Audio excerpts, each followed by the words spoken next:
네, 오늘 기업 소개팅은 화장품 섹터 커버하시는 박현진 연구원을 다시 만났습니다. 안녕하십니까? 안녕하세요. 팀장님은 혹시 그 믿는 도끼라고 아시죠? 네, 네. 발등을 찍어본 적이 있으신가요? 제가 찍어본 경험이요? 네. 이제 연구원님들이 공격을 하나씩 준비해 오시는데 제가 이 얼핏 보기에는 나쁜 남자처럼 보일지는 몰라도 사실은 상처가 많은 여린 남자입니다. 근데 오늘 이런 질문을 저한테 왜 하시는 거예요?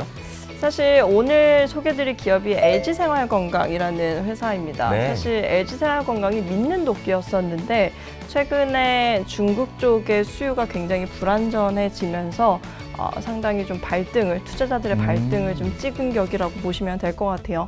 네, 좀 실망시켰다는 얘기인데 그렇다고 해서 이 기업을 저희가 버리고 가자 이런 얘기는 아니고 앞으로 어떤 점을 좀 봐야 되는지 믿는 도끼 발등 찍고 어디 가시게라는 주제로 LG생활건강 화장품 소개팅 시작하도록 하겠습니다. 혹시 팀장님은 럭키치약, 퐁퐁, 하이타이 아시나요? 이번에는 또 나이 공격인가요? 근데 하이타이, 퐁퐁 이런 거는 제가 직접 써봤다기보다는 어떤 고유명사 아닐까 저는 생각을 해봤는데. 고유 명사라고 하시는 거 보니까 굉장히 브랜드 로열티가 되게 있는가 봅니다. 네네. 사실 퐁퐁이라는 브랜드는 최근에도 굉장히 많이 쓰고 있는 주방 대표 세제 브랜드 중에 하나죠. 사실 LG생활건강의 브랜드라고 보시면 돼요. 초기 1950년도의 브랜드들이다라고 보시면 됩니다. 사실 LG생활건강은 1947년 락키화학공업사라는 이름으로 창업을 했어요. 네. 그리고 그때 당시에 럭키라는 상표로 화장품이나 생활용품을 브랜드를 런칭했다라고 보시면 됩니다. 그러면 이제 이쯤에서 LG생활건강 하면은 가장 또 떠오르는 브랜드가 아무래도 후 브랜드일 텐데요. 사실 후 브랜드 외에도 사실은 LG생활건강이 굉장히 하고 있는 게 많아요.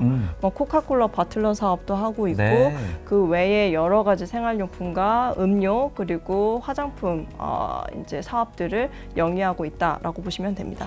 네, 이렇게 LG생활건강의 좀 역사를 좀 살펴봤다면은 현재 그러면 사업을 어떻게 하고 있는지 좀 궁금하거든요. 사업 구조가 어떻게 좀 나눠져 있나요? 네, LG생활건강은 크게는 이제 화장품 그리고 생활용품, 음료로 크게 나뉜다라고 보시면 됩니다. 사실 이제 화장품 같은 경우가 이익에서 차지하는 비중이 한 60%로 가장 크기 때문에 화장품이 잘 되는지의 여부가 제일 중요하고요. 또 화장품 브랜드 안에서의 매출 비중을 따져보자면 후 브랜드가 또 60%가 넘어가요. 네. 그래서 사실상 후 브랜드가 어떻게 하는지가 굉장히 단기적인 성과에 영향을 준다라고 보시면 됩니다. 근데 이제 문제는 면세 채널이 굉장히 높다라는 점이죠. 사실은 LG생활건강뿐만 아니라 아모레퍼시픽도 대체로 면세 매출 비중이 굉장히 크다라는 게 한국의 여러 가지 화장품 기업들의 공통적인 위험 요인이라고 볼 수가 있어요. 맞아요. 항상 기업들을 보실 때 한 단독 채널 혹은 단독의 브랜드로의 매출 의존도가 높아지면 이거는 결국 위험 요인이 되기 마련이죠.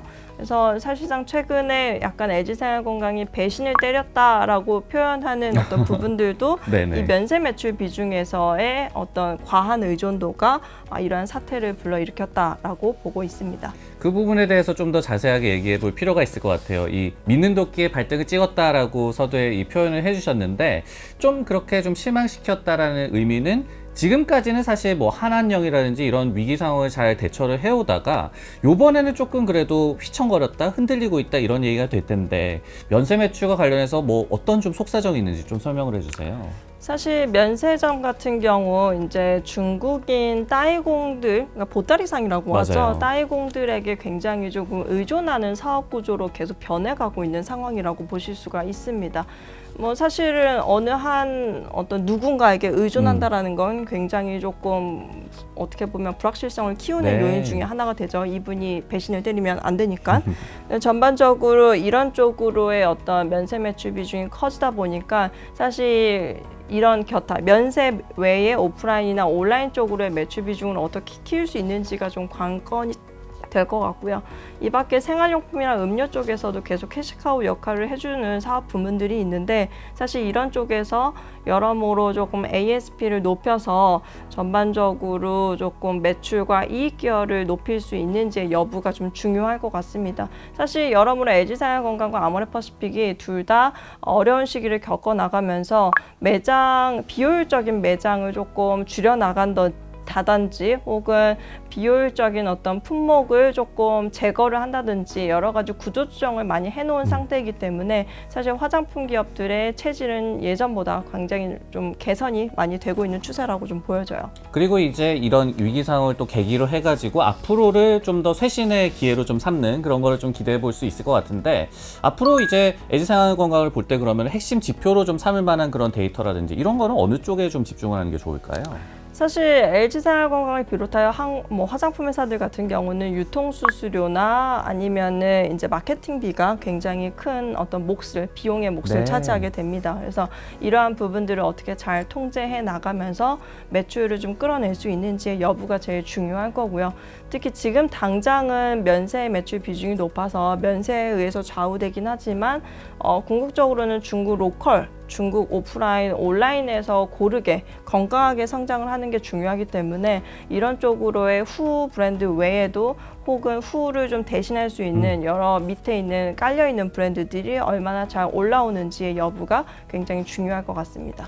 저희가 계속 조금씩 얘기를 해주셨어요. 아모레퍼시픽이 언급이 자꾸 되는데 그만큼 이제 화장품 섹터에서 중요한 또 기업이기도 하고 저희 박현진 연구원과 또 공부를 해봤던 기업이기도 한데, LG생활건강과 아모레퍼시픽이 좀 다른 점은 무엇인지, 그리고 앞으로 좀 지켜볼 때 관전 포인트랄까요? 두 기업을 지켜볼 때 그런 점은 어떤 점을 좀 생각을 해봐야 될까요?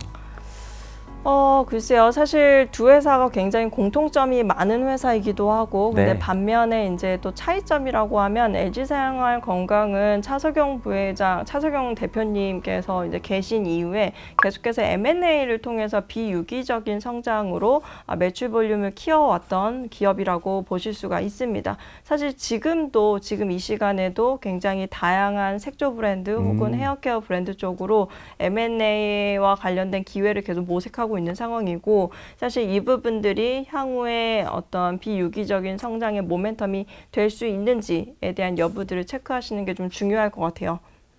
네, 이렇게 오늘 아모레퍼시픽과의 비교까지 LG생활건강에 대해서 공부를 해봤습니다. 오늘 화장품 소개팅 또 하나 또 소개를 해주셨는데, 오늘 소개팅은 좀 어떠셨어요? 사실 최근에 조금 어쨌든 믿었던 네. 분에게 좀 다소 배신을 당했다라고 느끼는 투자자분들이 굉장히 많을 거라 생각이 듭니다. 근데 사실 LG생활건강이 또 변하기 위해서 지금 계속해서 하고 있는 여러 가지 작업들이 있는 걸로 좀 알고 있거든요. 여러 가지 M&A가 됐을 수도 있고, 그리고 그간 해왔던 여러 가지 매장 혹은 품목에 대한 구조조정이 향후에 약이 될 수도 있다라고 보고 있기 때문에 너무 배신을 때렸다고 해서 이제 등 돌리고 있기보다는 이제는 좀 바닥이지 않겠는가를 좀 계속 조금 연두하시면서 보시는 게 좀 필요한 것 같습니다. 네, 위기가 또 기회가 될 수가 있는 거니까요. 앞으로를 좀 더 지켜보도록 하겠습니다. 그럼 연구원님, 앞으로도 그 기업 소개팅도 애프터 해주실 거죠? 당연하죠. 당연하죠.